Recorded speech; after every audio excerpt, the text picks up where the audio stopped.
안녕하세요. 저는 여전히 결혼하지 않은 연세가 지난 미혼자입니다. 40세가 되어도 아직 어머니께 손자도 못 내어 드리는 것이 마음이 아프네요. 사람들은 왜 이런 때에 원하는 것들이 잘 이루어지지 않을까 하는 생각이 들면 종교적이고 미신적인 믿음에 의지하게 되는 법이죠. 요즘은 타로점이 매우 대중화되어 젊은이들도 직장을 언제 얻게 될지, 결혼은 언제 하게 될지, 돈을 언제 많이 벌게 될지 등을 물어보는 것으로 알고 있습니다. 제 주변에도 결혼을 하기에 앞서 궁합을 확인하는 사람들이 많습니다.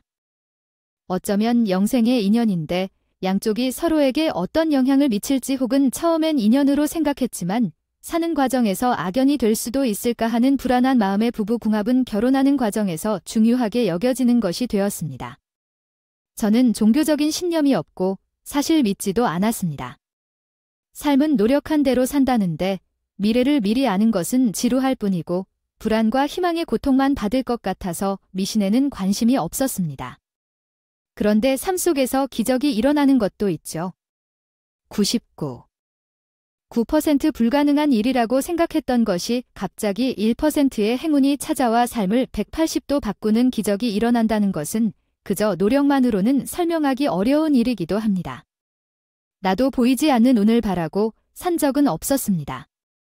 그러나 인생에서 설명할 수 없는 기적이 일어난 후 운이 존재한다고 느끼게 되었습니다.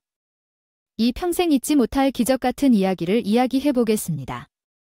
우리 집은 대대로 전해지는 이상한 관습이 있습니다. 증조 할머니부터 현재의 어머니까지 매일 아침 이것을 하고 하루를 시작할 수 있었습니다. 그것은 화투를 이용한 점을 보는 일인 도관대기입니다. 오간떼기라고도 불리죠. 오간뜨기가 무엇인지 처음에 궁금했던 어린 시절이 있었습니다. 화투나 토전으로 놀던 것이 어느 순간부터 하루 운세를 점쳐주는 것으로 알려지게 되었습니다. 쉽게 말해 화투를 이용한 점술인 것이죠. 어머니는 어린 시절부터 할머니의 오간댁이 거의 95% 정확하다고 확신하고 있습니다. 3월 벚꽃이 아직 떨어지지 않으면 손님이 올 건데 오늘은 아닌가 봐. 아이쿠, 10월에 단풍이 떨어지면 슬픈 일이 생길 거야. 소금아, 오늘 너에게 좋은 일이 생기겠네. 이러한 예측을 하곤 하셨죠. 그때 그날 어머니는 그 정도로 절망적으로 울었습니다. 그 이유는 어머니가 새 옷을 사려고 아껴둔 용돈이었습니다. 주머니가 갑자기 없어졌어. 누구야, 누가 가져갔는지 알아? 누구냐고. 이거 뭐야, 속옷바구니가 누가 만지나. 집에 여자가 어디 있냐고 묻더라고. 동생들한테도 오랫동안 여자 속옷은 가까이 가지 말라고 경고했어. 동생들이 아니야, 누가 그럴까, 라며 반박했어. 내가 용돈을 다 모아놨는데 뭘 했을까? 오늘 슬픈 일이 생길 거라고 했나 안 했나? 정말 이건 내 인생에서 가장 슬픈 일일 거야. 나도 모르게 돈을 잃어버리고 할아버지는 용돈을 주지도 않았어. 오간대가 아침마다 돌멩이를 부어놨던 할머니는 온 만큼 신중하지 않았어. 남편이 매일 술을 마셔 사고를 내는데 그 고통 속에서도 새 아이를 키워냈어. 이 고생을 뛰었는데도 할머니의 생명력은 진정으로 대단했어. 정말 대단한 할머니였어. 금값 좀 깎아줘. 아니, 판단해서 사고 깎아달라는 게 말이 돼? 안 돼, 나 단골이니까 좀 깎아줘. 어디 간 거야? 내가 우리 아빠 100원 깎아주면 내 아이들이 100원 적게 먹게 돼. 애들 징징댄다면 사지마. 다른 사람의 상점방에 두지 않고 이 아이 왜 그렇게 못 될까?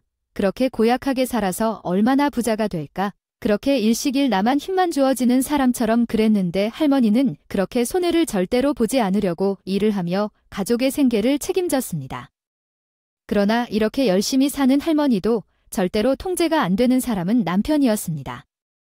직업이 군인인데 군대에서 사고가 나서 한쪽 다리를 잃은 후 폐인처럼 살아갔습니다. 순금 막걸리 한 병 가져와. 돈 주세요. 네, 엄마에게 받아서 술 사 돈이 없어. 순금이라도 어서 들어가서 공부해. 너 정신 못 차렸나? 안 차리면 그게 더 이상한 거야? 남편이라는 사람은 술만 마시고 돈을 집에 들이미니 나가서 돈벌이를 하는데 내가 제정신일 리가 있어? 얘야, 너 여기 와. 요즘 맥주조차 안 마셨잖아. 어디서 하늘 같은 남편한테 안 오냐? 이거 놓으세요. 할아버지가 술에 취해서 오는 날마다 할머니는 늘 할머니에게 폭행을 당했습니다.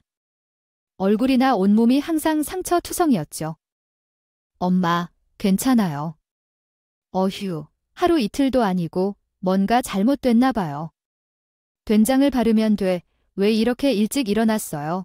엄마는 항상 아빠와 싸우면 어떻게 해야 할지 모르겠다고 했어. 아침에 일어나면 따뜻하게 입고 나가도록 하라고 오늘 바짝 따뜻한 옷을 챙겨줘. 알았지? 아니라면 엄마가 아빠를 이렇게 만든 사람을 왜 감싸야 되지? 앞으로 이런 일 없게 해야겠다고. 아빠 옷 잘 챙겨주라고 하라고 성급히 나가셨다. 할머니는 이 말만 남긴 채 사업을 하러 나갔다. 엄마는 아빠를 싫어했지만 할머니의 말대로 아빠에게 따뜻한 옷을 입혀주었다. 정말 창피하고 어이없어 죽겠다. 아이야, 청소 좀 해. 엄마가 따뜻한 옷을 입고 밖으로 나가라고 했어. 입어. 오늘 밤은 더 추울 거라고 하더라고. 돈은 가져가지 마. 불필요한 짓을 하지 마. 아버지는 할머니의 말대로 따뜻한 옷을 입고 나가셨고 엄마는 그날을 마지막으로 아빠를 볼 수 없었다고 했어. 아이고, 마음이 약한 엄마가 아주 울었어. 아빠는 어디에 있는지 알고 있는데 왜 빨리 말을 안 해주냐고. 알았어, 가자. 나를 따라와. 엄마는 아빠에게 생긴 일에 궁금해했지만 그래도 아이를 따라갔어. 내가 다음 날에 할아버지의 장례식을 위해 따뜻한 옷을 입고 나가라고 말했는데 할머니가 나를 따라가지 않았다. 그렇게 술을 마시며 다닌 후 추운 저승에서 어떻게 버틸지 걱정되어서 객사를 받는다더라.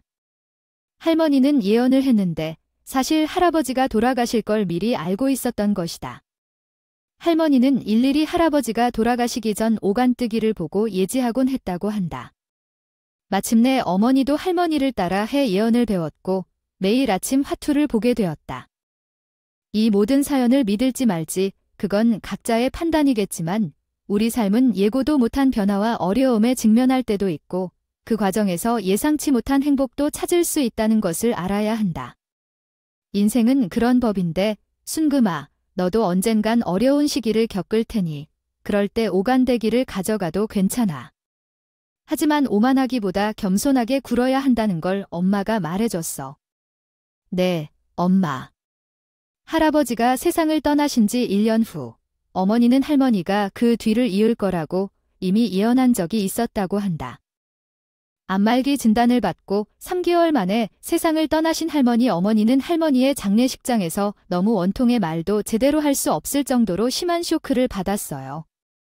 어머니는 중학교 2학년의 소녀과정으로 진학한 적이 있었어요.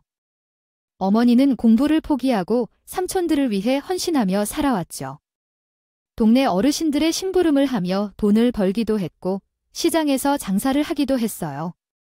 어머니는 어른이 되었을 때 부잣집 사모님의 식모가 되어 고정적인 수입을 얻게 되었어요. 일어나서 고기를 사올게. 고기야. 고기 파티야. 언니 걱정 마세요. 좋으신 분들이지. 그리고 누나가 오간뜨기를 해봤는데 별 걱정 안 해도 돼. 그러니 너희들도 걱정하지 말고 공부만 열심히 하면 돼. 나머지는 누나가 다 해줄 테니까. 그렇게 어머니는 남의 집 식모살이를 하게 됐어요. 남의 집에서 자고 먹고. 그리고 일한다는 게 결코 쉬운 일은 아니었을 겁니다. 하지만 어머니는 그 힘든 시간들을 삼촌들을 위해 견뎌냈죠. 그러던 어느 날 어머니는 주인 아주머니의 심부름으로 장을 보러 시장에 갔어요. 먹을 것들을 사고 집으로 돌아가려는데 갑자기 한 할머니가 시장에 있는 트럭 짐들에 깔려 위험에 처해 있는 걸 발견했어요. 어머니는 온몸을 던져 할머니를 구했고 트럭 짐들이 무너지면서 어머니는 팔이 부러지고 말았어요. 아이고, 아가씨, 괜찮아. 내 팔. 어머니는 그 길로 병원으로 갔고 할머니는 어머니를 보고 연신 고맙다는 말을 했대요. 이 노인을 구하려다가 아가씨가 큰일 날 뻔했어. 괜찮아요? 할머니 많이 놀라셨죠. 아이고, 어찌 맘씨도 이렇게 고운지. 아가씨, 어디 살아? 지금은 저 위에 주택 모여있는 말 아시죠? 거기서 가정부로 일해요. 자가씨가 가정부로 일하는 중이었는데요. 안말기 진단을 받고 3개월 만에 세상을 떠나신 할머니 어머니는 할머니의 장례식장에서 너무 원통의 말도 제대로 할 수 없을 정도로 심한 쇼크를 받았어요. 어머니는 중학교 2학년의 소녀과정으로 진학한 적이 있었어요. 어머니는 공부를 포기하고 삼촌들을 위해 헌신하며 살아왔죠. 동네 어르신들의 심부름을 하며 돈을 벌기도 했고 시장에서 장사를 하기도 했어요. 어머니는 어른이 되었을 때 부잣집 사모님의 식모가 되어 고정적인 수입을 얻게 되었어요. 그때 제가 가방끈이 너무 짧다고 해서 받는 돈을 늘려주겠다고 했죠. 어떻게 생각하세요? 할머니의 가게에서 일해보는 건 어떨까요? 할머니의 가게에서 일을 하게 되면서 어머니는 식모살이를 그만두고 새로운 일을 시작했습니다.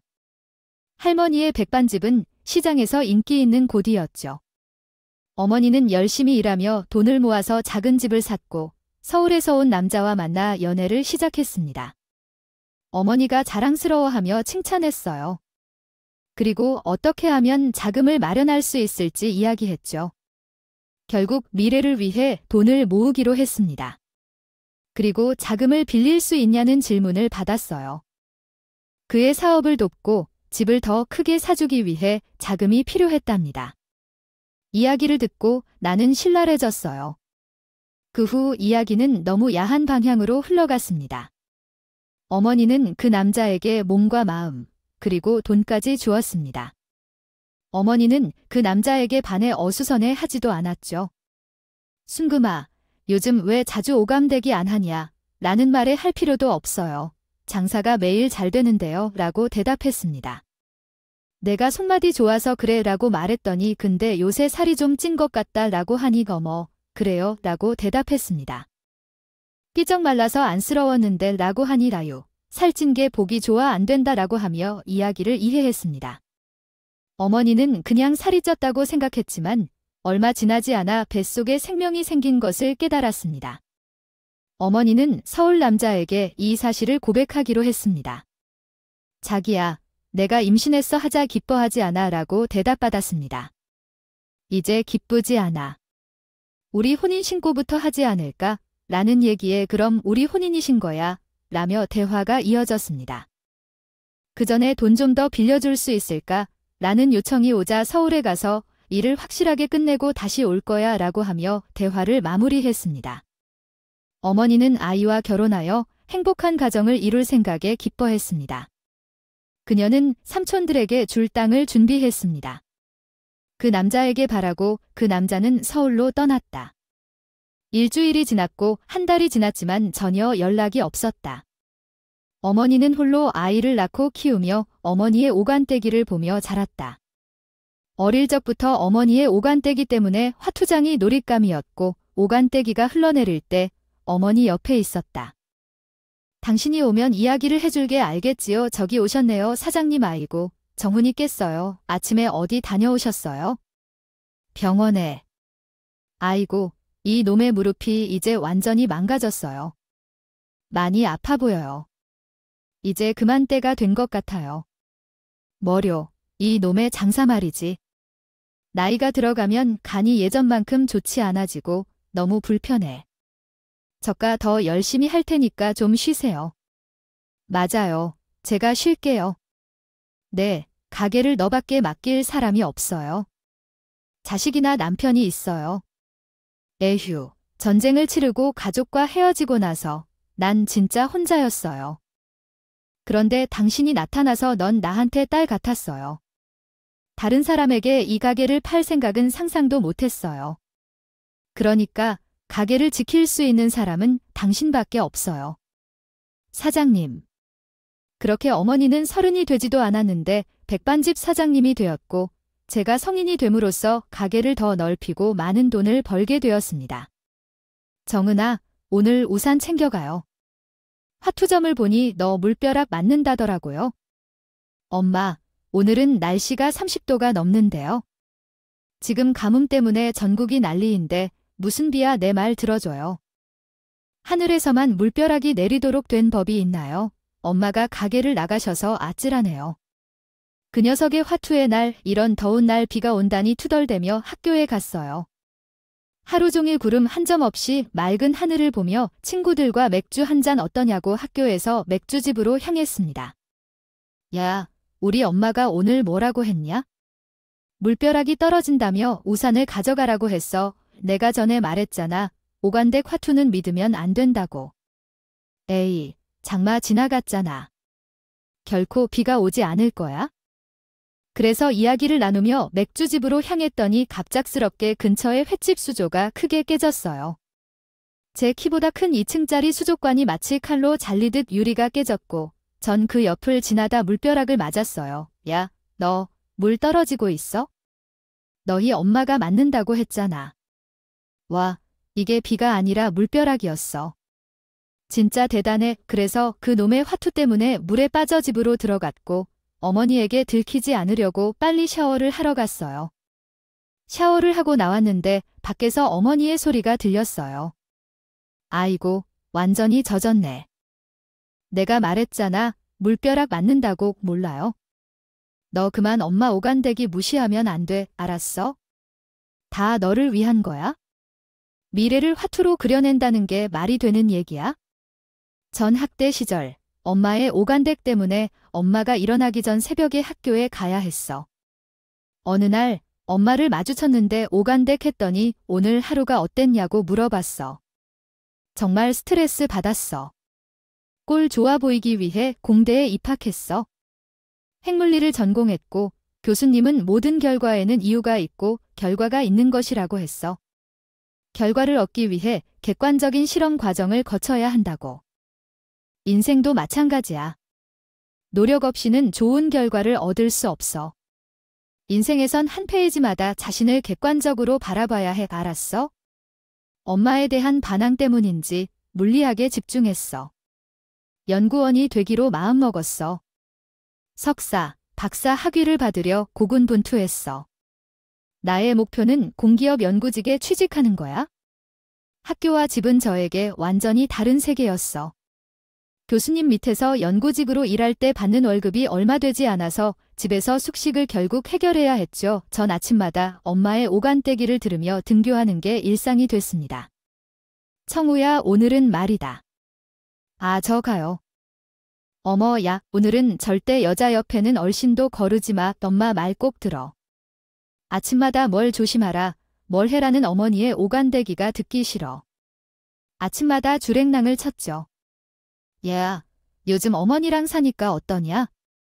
오늘은 물벼락 안 맞는데? 아이 자식이 자꾸 놀릴래? 아, 야, 난 엄마가 아침마다 이거 조심해라 저거 조심해라 해주면 정말 좋겠다. 안 좋은 일은 피할 수 있잖아. 너는 물리학하는 놈이 왜 샤머니즘을 믿어도 되냐? 아이고, 전 아침에 엄마가 무슨 여자 뭐라고 한 걸 어렴풋이 들은 게 생각이 났습니다. 그런데 친구는 남자들이 오글거리는 태권도장에 가자니 역시 오간떼기가 틀릴 때도 있지만 생각을 했죠. 가자, 완전 멋있겠다. 야, 전 친구랑 친구가 운영하는 태권도 중에 갔습니다. 화려한 조명과 격파쇼를 선보일 여러 가지 도구들이 준비돼 있었습니다. 규모가 꽤 컸죠. 와, 이거 장난 아닌데. 하늘을 막 훅훅 날아다니는 거 아니야? 당연히 태권도 하는 친구들을 보면 가늘고 단단한 근육을 갖고 있다. 완벽한 몸매를 가지게 도와줄 거야. 나도 태권도를 시작해볼까? 그러면 이젠 살이 좀 빠질 거야? 야야, 야식을 줄여서 태권도를 하자. 태권도 팀은 정말 멋져 보였어. 도복을 입고 공중에서 발차기 하는 걸 보면 세계인들도 감탄할 거야. 리허설이 끝나자마자 갑자기 불이 꺼지고 하이라이트를 준비하는 것 같았어. 야야, 오늘의 히어로가 나타난 건가 했는데 갑자기 긴 머리를 한 여자가 나타나서 절을 하고 날아차기를 해. 무대 조명은 여자만 비추고 나머지 팀원들은 리허설을 구경하고 있었어. 그 여자가 강하게 차고 그 발이 나를 정확히 맞았어. 어머, 여기에 사람이 있었나 봐. 정우야, 정신 차려. 나는 그대로 기절했고 구급차가 와서 병원에 실려갔어. 정말 하늘의 별을 보게 해주는 발차기였어. 쌍코피도 멍이 들었어. 눈을 떠보니 어머니가 앞에 서 계셔. 왜 너는 할 말이 없어? 이제 왜 여자 앞에 가는 거야? 내가 뭐 한 거야? 오늘은 여자한테 가지 말라고 했잖아. 엄마 말을 왜 안 들었지? 왜 모를까요? 그리고 눈물을 떨었던 어머니께서 던진 말씀은 당장 스스로를 믿고 느낄 수 있는 자격을 얻지 못하면 무언가를 얻을 수 없을 것이다 였습니다. 처음에는 그 말의 의미를 이해하지 못했지만 점점 더 깊이 생각해보니 어머니는 제게 자신감을 가지고 노력하여 원하는 목표를 이루는 중요성을 가르치고자 한 것이었습니다. 어머니의 말씀을 깊이 생각하며 다시 한번 도전의 기회를 갖기로 결심했습니다. 앞으로의 목표는 더 많은 노력과 준비를 통해 다시 한번 도전하여 자신의 꿈을 이루는 것입니다.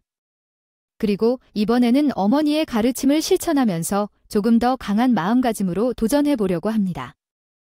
이제는 어머니와 함께 박사 학위를 획득한 영예를 더 크고 행복하게 만들어 보이도록 노력하겠습니다. 감사합니다. 취업 준비를 하면서 3년째를 맞이한 주인공은 드디어 1차 서류 심사를 통과했고 2차 면접을 보러 가는 길에 어머니와 만났습니다. 그러나 어머니는 그저 조용히 주인공을 바라보며 아무 말도 하지 않았습니다. 주인공은 어머니에게 오늘 왜 아무 말도 안 하세요? 라고 물어봤지만 어머니는 말 안 해도 다 할 거다. 내일 우리 양복 맞추러 가자 라고 말했습니다. 주인공은 이런 상황에 대해 여러 생각을 했지만 결국 면접장으로 향했습니다. 면접을 마친 후 주인공은 이번에도 떨어질 것이라는 생각을 했습니다. 그런데 술자리에서 친구로부터 한 통의 문자가 도착했습니다. 친구는 이정호 해양조사연구원으로 최종 합격했다는 소식을 전해주었습니다. 주인공은 이 소식에 대해 의아해하며 친구에게 확인을 요청했고 마침내 친구는 정말 최종 합격하게 된 것을 확인했습니다. 이러한 상황에 주인공은 친구의 문자를 다시 확인하고 소개된 이정호의 접수번호를 찾아보는데 보세요. 제가 한지천이었어요. 진짜로 믿어지지 않았어요. 합격할 줄 알았다니 어머니가 아침에 정장을 사러 가자고 하셨을 때 합격을 말하는 거였다는 거였어요. 완전히 기쁨에 떠 있었어요. 합격 문자를 보고 엄마가 게임에 있었어요. 좋은 소식을 먼저 어머니께 알리고 싶었지만 엄마가 없었어요. 아무나 알지 못하는 전화가 왔는데 어머님이 사고를 낸다는 소식을 들었어요. 응급실에 도착했고 어머니를 찾는데 이순금이라는 이름이 보였어요. 기적적인 일이 있었어요. 어머니는 사고로 얼굴이 온통 피범벅이 되어 누워 계신 상태였는데 눈물을 닦지 못하면서 엄마, 엄마 라고 소리쳤어요. 어머니가 중환자실로 옮겨져 7시간에 걸친 수술을 받아야 했는데 그때 저는 수술실 앞에서 하늘에 있는 신에게 기도했어요. 억울하게 큰 트럭에 부딪혀 사고를 당한 어머니가 살아있기를 빌었죠. 천만다행히 어머니는 수술 후 호흡을 되찾았고 의사들이 문을 열고 나와서 말했어요.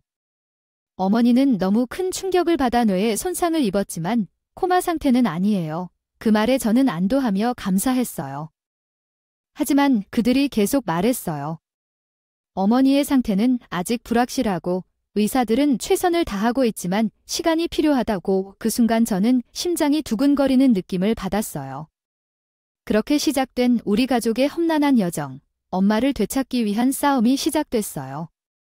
혹시 모든 소망을 걸고 싸우더라도 영원히 눈을 떠 있지 못할까 두려웠지만 기적이 일어나고 있다는 생각에 희망을 가져요. 어머니의 의지와 우리 가족의 사랑이 어머니를 다시 일어서게 만들어줄 거예요. 얼른 회복하기를 기원해 주세요. 우리 어머니. 95% 뇌 기능이 손상된 상태입니다. 그래서 현재 의식이 되돌아오기는 힘들어 긍정적인 것을 말하기 어렵습니다.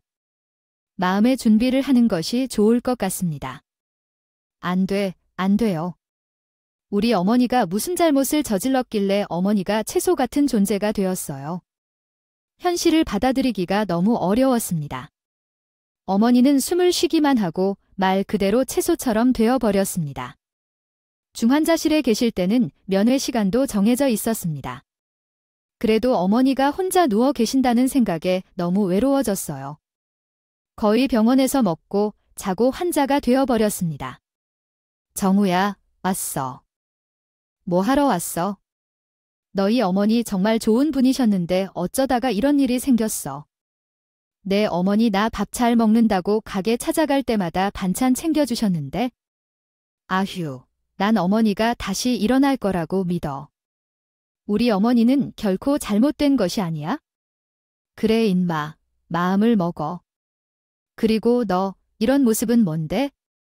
어머니 곁에 있으려면 넌 건강해야 해. 얼른 밥 먹으러 가자. 어서. 어머니가 누워 계시는 동안은 먹기만 하면 토해냈어요. 어머니가 깨어날 때까지는 아무것도 할 수 없었습니다.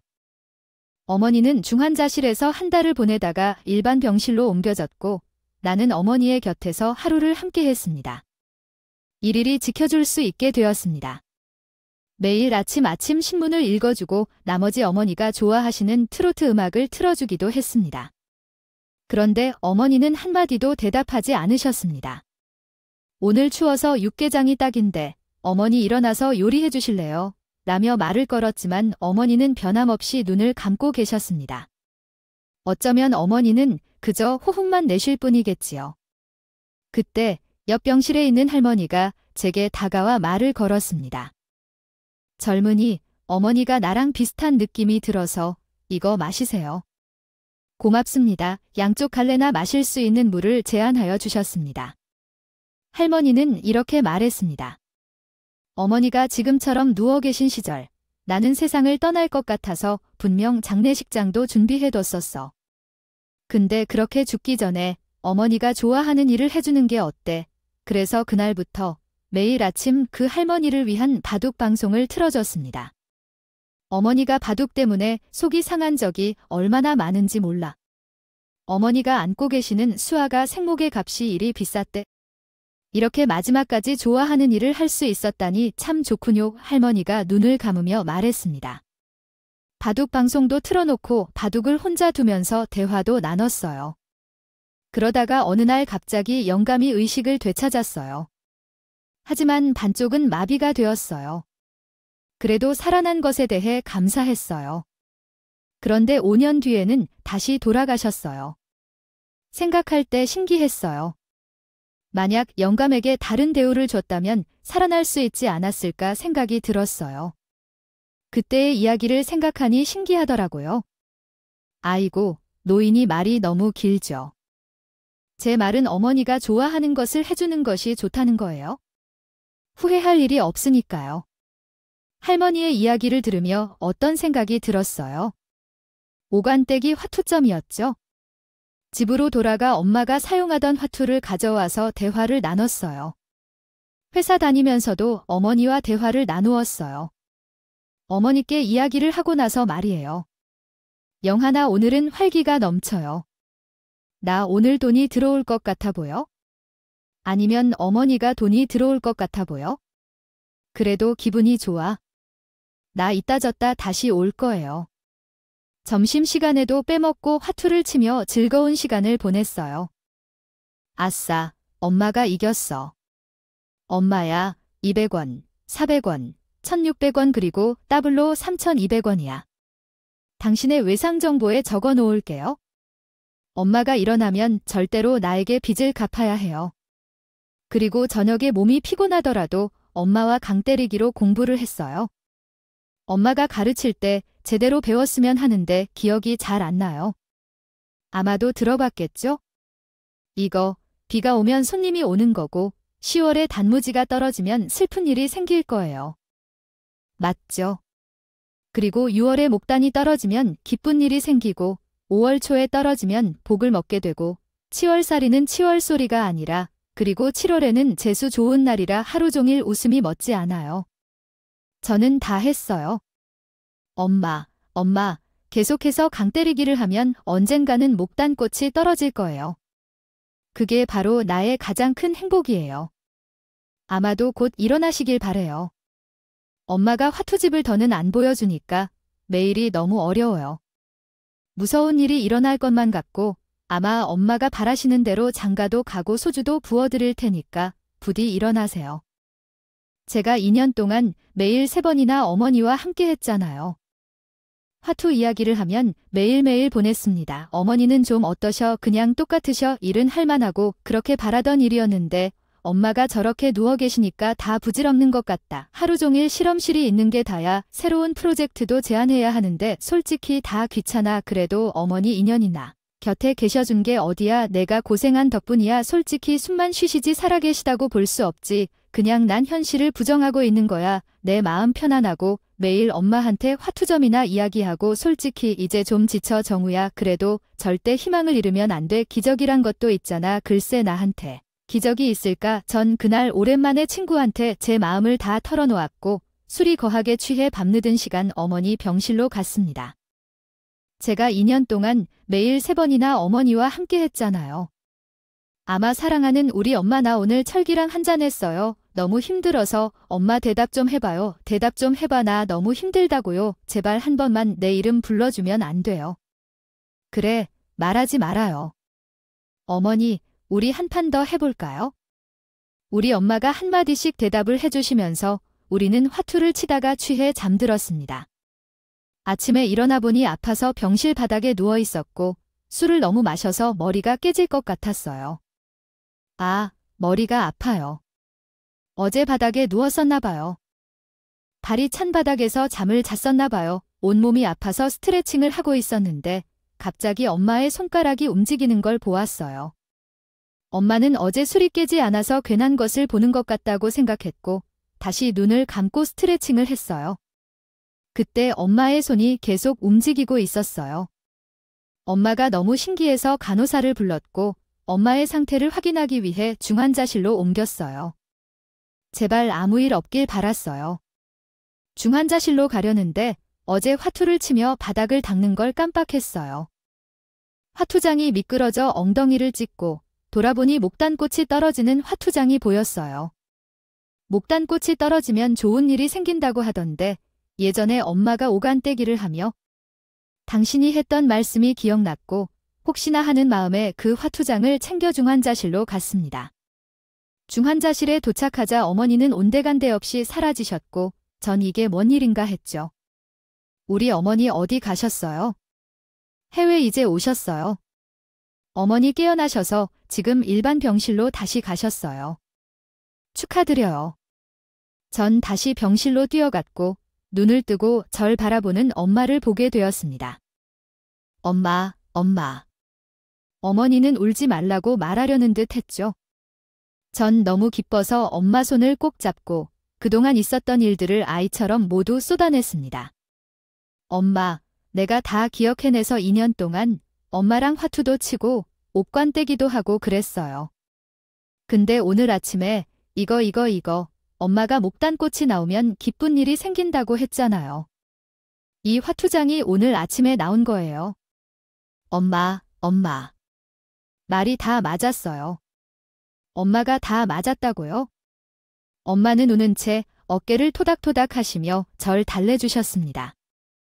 2년 동안 혼자였던 그 서러움이 사르르 녹아내리는 순간이었죠. 어머니는 2달 동안 입원을 하시며 건강을 되찾으셨고 잔소리 많고 늘 아들 걱정이던 예전 모습도 되찾으셨죠. 얘야, 이정우. 너 수육 사왔어. 아 맞다. 이 녀석아, 엄마가 저승 갔다가 살아 돌아왔는데 그거 하나 나쁜 싸움이 안 되겠어요. 알았어요. 지금 떠나서 살러 가야 돼요. 오늘은 운전 조심해야 할 날이에요. 오늘은 엄마 말대로 버스를 타고 가야 해. 그러면 이름은 누구예요? 아니, 근데 엄마, 내 소름이 돋았어요. 우리 회사 앞에서 3중 추돌 사고가 있었잖아. 뭐야, 나 운전해서 출근했다면 생각만 해도 무섭다. 결국 엄마의 말이 100% 맞았어. 넌 엄마의 말을 들었지. 근데 나이가 들면 들수록 내 말을 더 안 듣는 것 같아. 아니에요. 어머니 김투병 생활을 마치고 2년 3개월 만에 걸어서 퇴원했어요. 어머니가 태어날 때 하늘은 정말 아름다웠고 햇살은 어머니와 나를 밝혔어요. 엄마, 난 이정우인 게 너무 좋아해. 갑자기 뜬금없는 소리를 한 것 같아요. 누구의 아들도 아닌 오직 엄마만의 아들, 이정호. 엄마가 누워있을 때 엄마가 혼자서 키워주신 것을 잊고 있었나 봐요. 고생한 우리 엄마의 주름과 엄마가 얼마나 고생하셨는지 모르고 있었네요. 아마도 키워주신 것에 정말 고맙다. 에이그, 너도 참 수고했어. 내가 혼자서 나 돌봐준다고 얼마나 힘들었을까 생각하면 엄마 마음이 아파. 정우야, 내 아들, 엄마 이제는 영원히 내 곁을 떠나지 않을 거야. 너와 영원히 행복하게 살 거야. 하지만 아들, 왜 이렇게 주름이 많니? 아니, 엄마 그런 말이 아니야? 그런 건 아니야. 야, 내일 바로 성형외과 예약 좀 해. 엄마가 주름이 많으면 펴줘야지. 너는 효도를 아니까 성형도 모르니까. 2년 3개월이라는 어두운 터널을 지나고 나와 어머니는 다시 행복을 찾게 되었다. 요즘엔 내가 언제 결혼할지만 생각해. 그래서 오간대기도 몇 번이나 하게 돼. 절대로 일어날 수 없는 상황이라고 생각하지 마. 세상엔 절대로 일어날 수 없는 일도 일어나지만 놀라운 기적도 일어날 수 있어. 신을 믿든 샤머니즘을 믿든 여러분의 선택이지만 희망을 잃지 말고 긍정적으로 살아가면 기적이 일어날 거야. 내가 그랬든 말이야. 그럼 지금까지 이야기 들어줘서 정말 고마워요.